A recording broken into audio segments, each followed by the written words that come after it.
జనసేన శ్రీకాళహస్తి నేత అరెస్ట్కి సంబంధించి ఇప్పుడు డీటెయిల్డ్గా పత్రికలు టచ్ చేసినాయి. నిన్న పట్టించుకోలేదు, ఇవాళకి రాసుకొచ్చారు.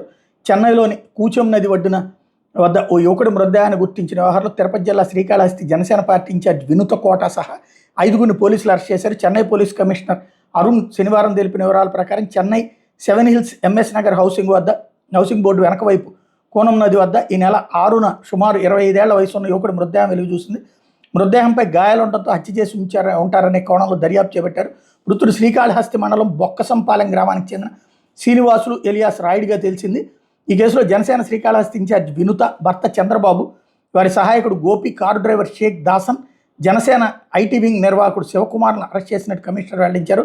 వినుత పడగదిలో దుస్తులు మార్చుకుంటున్నప్పుడు మంచం కింద ఓ సెల్ ఫోన్ చూశారని, అది శ్రీనివాసులకు చెందిందిగా గుర్తించడంతో అతన్ని ఆమెతో పాటు భర్త చంద్రబాబు హెచ్చరించారని పోలీసులు పేర్కొన్నారు. వారికి సంబంధించిన ముఖ్య సమాచారం నగదు కోసం శ్రీకాళహస్తి నియోజకవర్గానికి చెందిన అధికార పార్టీ ముఖ్య ప్రతినిధి అనుచరులకు ఇచ్చినట్టు తెలియడంతో జూన్ 21న యువకుడిని హెచ్చరించి పంపారు. మళ్ళీ ఇటీవల అతన్ని పిలిపించిన చంద్రబాబు వినుతలు 4 రోజుల పాటు తమ ఇంట్లో నిర్బంధించి కొట్టారు. ఈ నెల 7న ఉదయం 8:30 సమయంలో బాత్రూమ్కి వెళ్ళిన శ్రీనివాసులు బయటికి రాలేదు.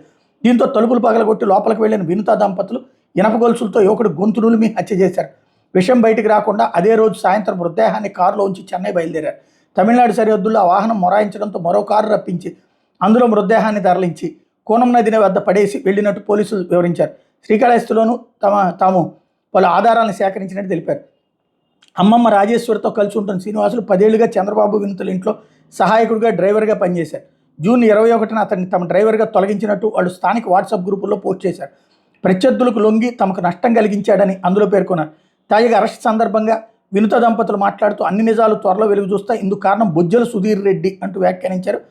హత్య ఆరోపణలకు సంబంధించినటువంటి అంశం మీదన ఏదైతే ఇక్కడ కీలకమైనటువంటి అంశం ఏదైతే వినుత వాళ్ళు చేసినటువంటి తాజా ఆరోపణ అన్నటువంటిది సంచలనం సృష్టించింది. నిన్న వాళ్ళు తీసుకువెళ్తున్నప్పుడు అక్కడ కోర్టుకి జైలుకి తీసుకువెళ్తున్నటువంటి సందర్భంలో ఈ స్టేట్మెంట్ ఇచ్చారనమాట. అది కాస్త సంచలనం సృష్టించినటువంటి అంశం. ఇది మన కూటమిలో ఉన్నటువంటి వాళ్ళే చేశారు అన్నటువంటి పాయింట్కి సంబంధించినటువంటిదే పెద్ద చర్చనీయాంశమైంది.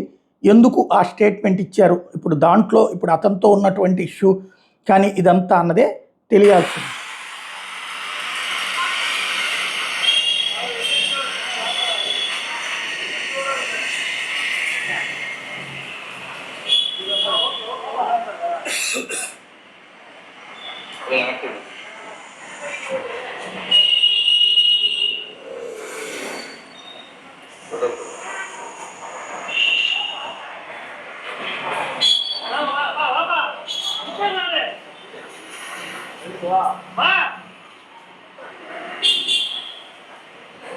రాజకీయాలు రావాలంటే ఇంకా కక్షపూరిత రాజకీయాలు వస్తున్నాయి.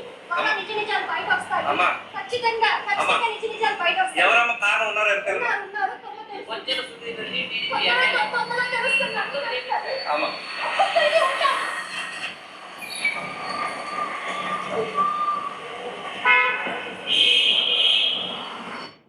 బొజ్జల సుధీర్ రెడ్డి దీని వెనకున్నారన్నటువంటి ఆరోపణ చేయడం అన్నటువంటిది ఇప్పుడు సంచలనం సృష్టిస్తున్నటువంటి అంశం.